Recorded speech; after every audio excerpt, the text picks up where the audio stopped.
Nigeria, Burkina Faso. Le président du Nigeria a commis 2 fautes impardonnables en politique, ou bien en politique internationale. Alors bonsoir la famille, j'espère que vous allez bien. Actualité du jour, le problème entre le Burkina Faso et le Nigeria est loin d'être fini. Alors je vous invite à suivre cette vidéo avec moi et comprendre tout ce qui est en train d'être dit et donner vos avis en commentaire. Abonnez-vous à la chaîne et c'est parti.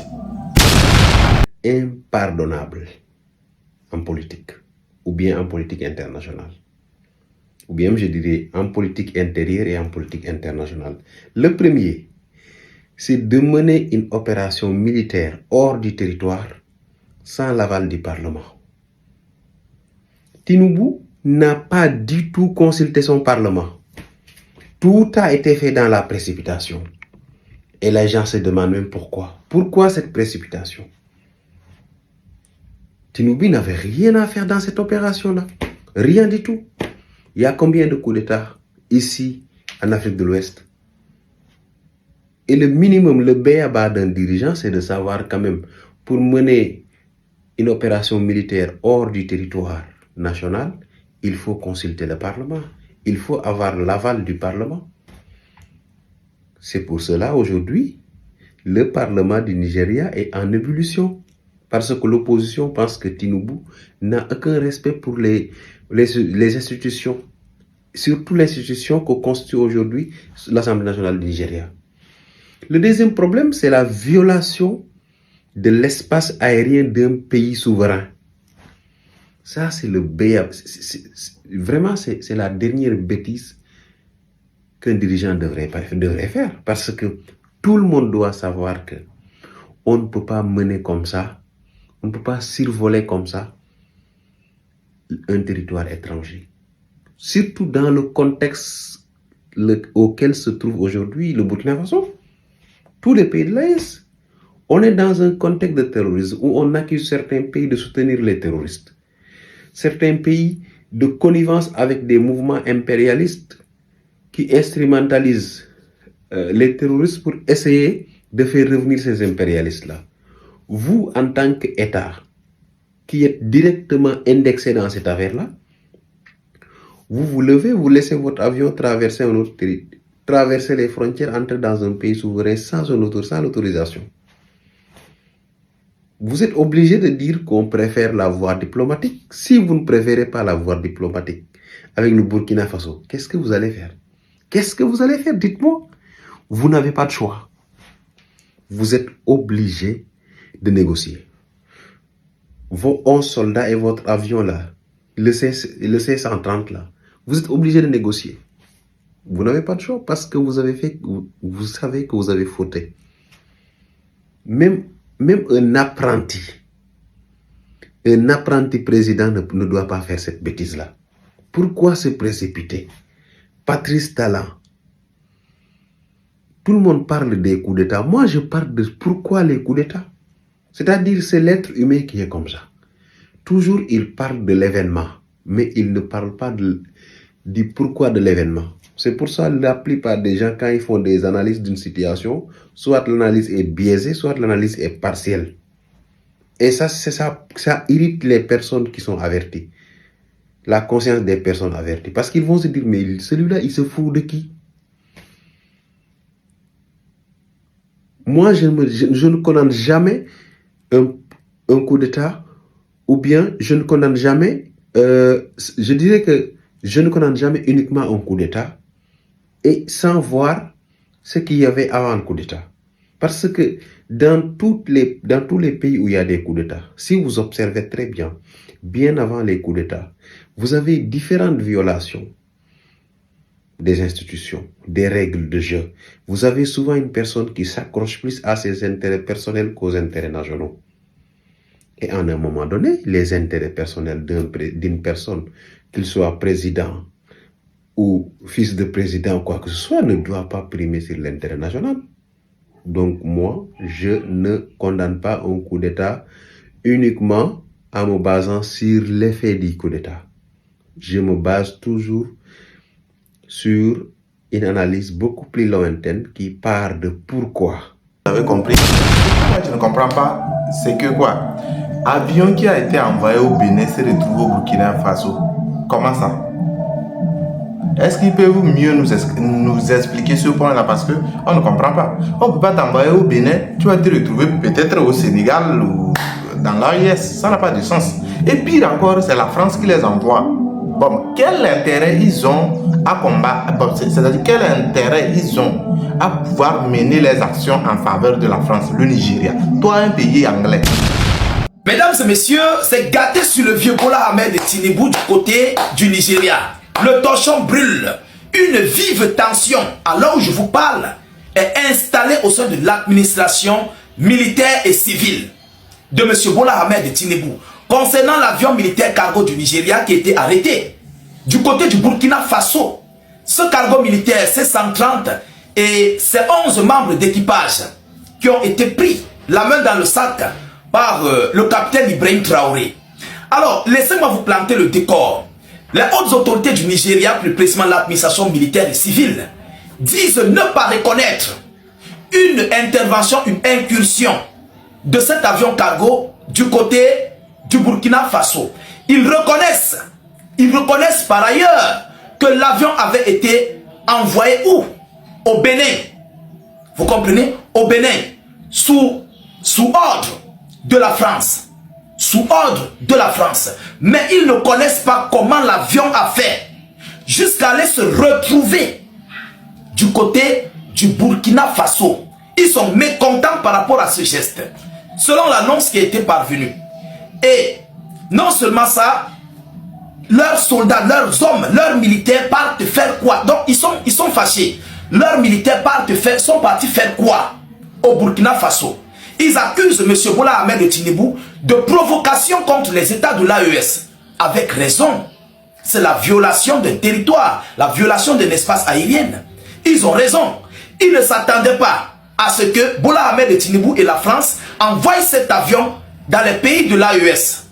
Alors qu'ils s'attendaient à ce que cet avion parte avec leurs soldats pour une mission du côté du Bénin pour contribuer à l'appel de l'administration de la CEDEAO et de la France. Alors, face à cette situation, M. Bola Ahmed Tinubu a chargé le média BBC de démentir la libération, des soldats et l'avion cargo qui a été arrêté.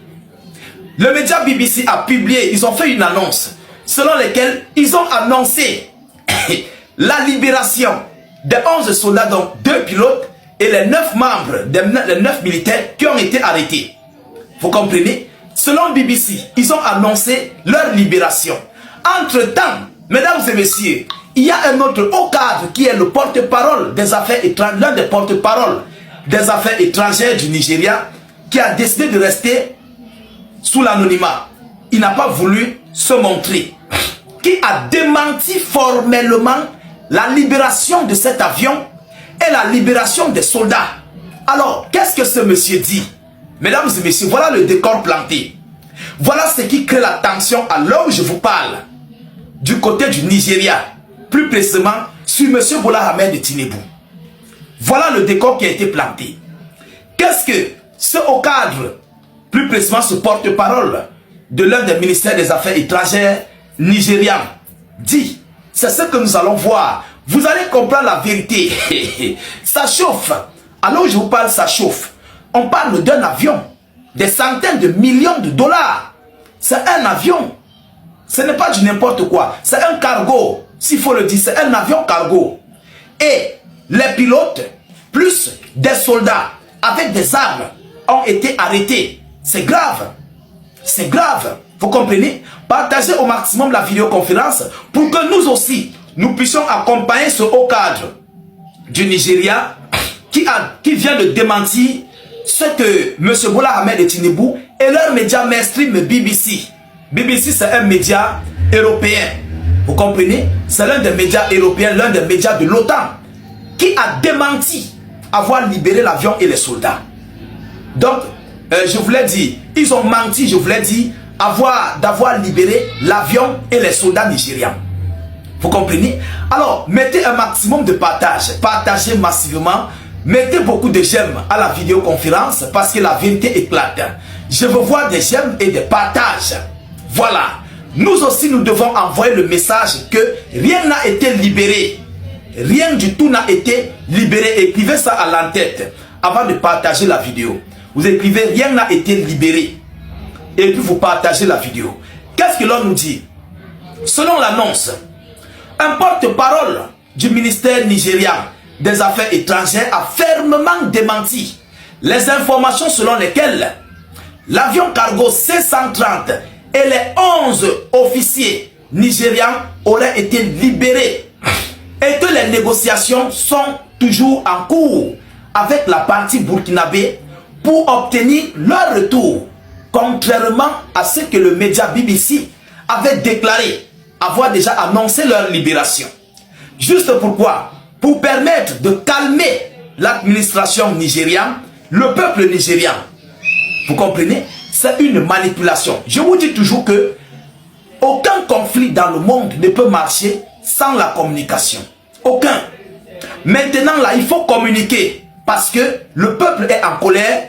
L'administration civile comme militaire sont en colère par rapport à cet acte. Eux, ils qualifient ça de provocation. Et ce n'est pas normal. Mesdames et messieurs, allons-y encore dans la profondeur. Selon la source, les 11 membres d'équipage de l'armée de l'air nigériane, dont la libération avait été annoncée par le média BBC News, se trouvent toujours au sein du Burkina Faso. Ils se trouvent toujours au sein du Burkina Faso. Selon l'annonce, l'enquête se poursuit et attention, si les 11 soldats nigérians sont inculpés, ils seront traduits en justice au Burkina Faso. Voilà la partie qui crée des tensions. Vous comprenez? Voilà la partie qui crée des tensions. Si les 11 soldats nigérians sont inculpés, ils seront traduits en justice au Burkina Faso. Et ils vont faire la prison au Burkina Faso. Mesdames, mesdemoiselles et messieurs, et vous savez que le Burkina Faso avait activé la peine de mort. Oui, la peine de mort avait été activée. Condamné à mort. Mesdames, mesdemoiselles et messieurs, alors imaginez-vous un seul instant, on frappe sur la table, peine de mort. 11 soldats nigérians. C'est gâté. Oui, c'est gâté. Violation de l'espace aérien à autrui. Non seulement ça, avec des équipements militaires, on vous considère directement comme des terroristes. Ils sont ceux-là. Ce n'est même pas à discuter. Ils vont aller en prison. On va les considérer automatiquement comme les terroristes. Qui l'a demandé à Alassane Dramane Ouattara? On va un peu lui dire ce que les États de l'AES ont fait du côté du Mali. Oui, ce que les États de l'AES ont fait au Burkina Faso aux soldats ivoiriens. Que Bola Tinubu aille au moins se renseigner un peu. C'est pourquoi vous voyez l'administration militaire nigériane et l'administration civile sont remontés contre lui. C'est pourquoi Tinubu a mis en marche la communication de l'impérialiste pour pouvoir mentir qu'ils ont libéré et l'avion et les soldats. Parce que ça chauffe sur lui. Ça chauffe. Cette histoire-là, je vous dis encore, ce n'est pas une petite histoire. L'avion là partait faire des dégâts lourds au Burkina Faso. Oh oui, parce que l'avion allait sur quelle forme? Il partait pour des frappes. D'abord même, ce que moi je vais vous dire, c'est un avion de largage. C'est un avion qui non seulement largue les colis militaires au sol, avec des parachutes, qui est capable de larguer aussi les soldats avec des parachutes. C'est un avion de largage. Combien de personnes ont été larguées dans les États de l'AES avec cet avion? Personne ne connaît. Qu'est-ce que l'avion là a fait au cours de son chemin? Personne ne connaît. Non seulement ça, les soldats là faisaient quoi dans l'avion? Qu'est-ce qu'ils partaient faire au Burkina Faso? C'est une opération de déstabilisation. Et ça serait considéré comme un acte ou une opération terroriste. Directement, la prison, bon, pas peine de mort quand même, mais la prison ne va pas les échapper.